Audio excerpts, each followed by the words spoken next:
Waliwo ekintu nuzanga alinde ey'obusika maama olwo nene njusanze ku lwaki nazaalwa nebuuza n'abantu ani afuuwa emmindi tugundala abakazi nfaananenze bwe nti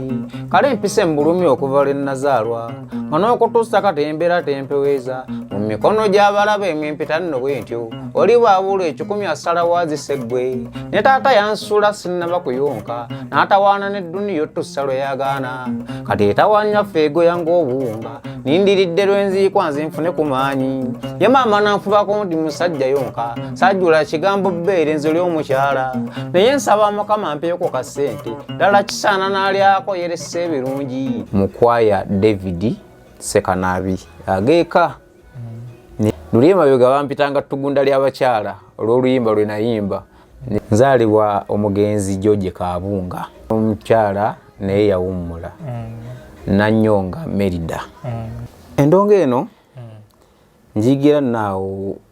ku kaleero awo ajja n'amanda nali musajja mutemi w'amanda nga ndi muzibu nnyo bakiyita Sunlight Gita Singers nga mulimu omugenzi Pastor Yiga nga tanana nakufuuka pastor sita waffe mwalimu akavubuka nga bakayita Swaibu nga kayimbo kamala nga mulimu Saamu Maji Mavundu nga bayimbi balungi nnyo oyo Ibula Muzee Katula tumala kukola ebyo yali ayimba yate nnyo kati tayimba luli yali ayimba nnyo basande kiri ku luzabo nga bajjamu nga bantu benneegomba nga Yiga abeera awo kutendeka singa si muyimbi nti ayimba naye nga abeera awo be batutendeka be batubangula bangula awo ondi gwasooka okulinnya ku stage nyimbira abantu nga bali mu kikaali nasookera Kagoma ennyimba bbiri nayina abawala ba leero nga nina n'oluyimba nalutuuma ekyali mu woodi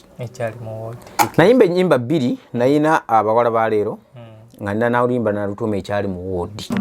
n'olwaleero nina akaboozi akalala siirwengawo nino bbiri etamu okunyumya kale nga bwe nzira okubatuuzaawo okukoowa ne leero kyenkoze nzimba wiina ekyamula kigambo kya ssanyu mmwe abasobodde okujja n'abasigaddeyo balijja nammwe olulala mujja banyumiza nga bwe yabadde ngooka bagambe ensaaliddo nange bwadda ngenda bajja kugumiira nga balinza ddaddi nga balinze mukwayo omunyirivu nze asinga mbakuwanvuwa mu fuuti n'empezanga musanvu bakyade badde kitya abamu be babuuza abalala yamusiiye muti mbadde nasobezza dda nnyo munansonyiwako okuba nkyamudde endongo omulenzi oyo agenze n'akubiya eggunda n'owajjaazi wamma nange nenfa omwoyo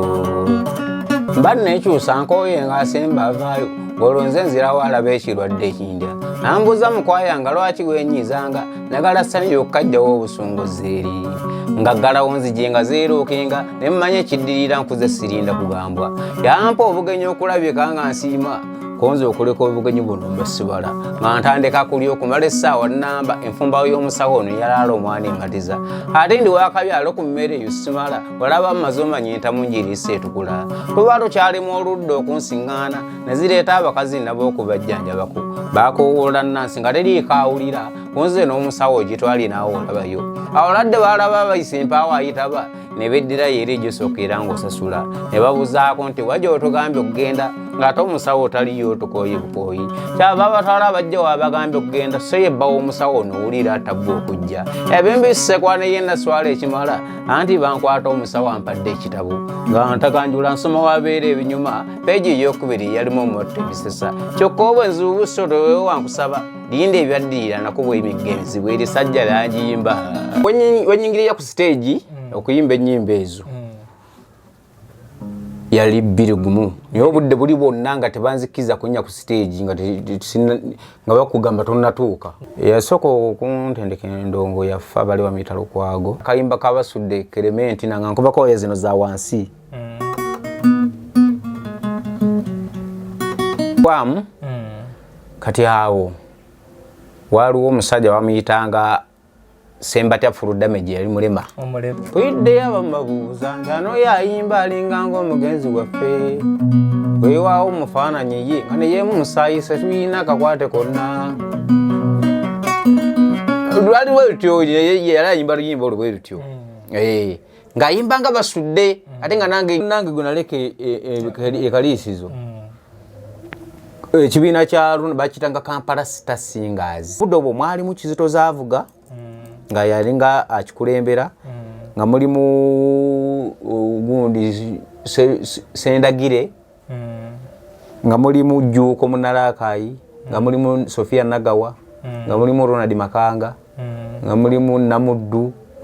be balimu abo bagenda eyo okukola nga mulimu n'Amisi Kasanga ate nga tebadda ne Segawa bamuleeta e Kampala awo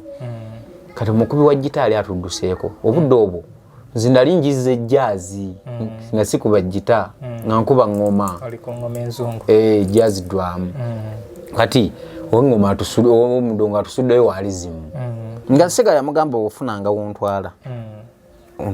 ofuniraangawo nga ano bamubonyabonya nga Ronald oyo tayagalira ddala Ronald eyo nanyini kibiina ekyo Kampala nga tayagala Sega obulamu bwe bwonna amusituza mizindaalo nga mugabo bwonfuniranga bwonteeka wano njagala nveewo kitenga ku kibuuka kati kibuuka bwajje ne Kampala agenda okuleeta omuntu yaleeta Segawa nga tugwanga nake muba muli awo nga Segawa ayingiddewo ng'akwata lizimu nga nkwata gundi nga nkwata jazz nga tukuba ndongo eddamu ekwata ne mu luyimba ojjuka oluyimba lwewantuma nti musaala gwaffe ogumanyi nga musaala gwaffe bika tulina kumala kuyimba bika tufune ssente bika ebika emiziro kuyimba emiziro ku stage abenkima muli luddawa abemmamba muli luddawa kati nga gwe musaala gwaffe abakubi ebivuga nze ne Sega nga batuteeka kuki kubika ogulayo obutabo tabaawo bwe tuwa abaana simanyi birabo naye ng'omulamwa gwaffe tusonda ssente zirikodinga music nga gwe mulamwa onda ssente twatoka mu mitwalo gyali 7 mwegi kayengeri twatambulanga nga tutambulira ku Sahara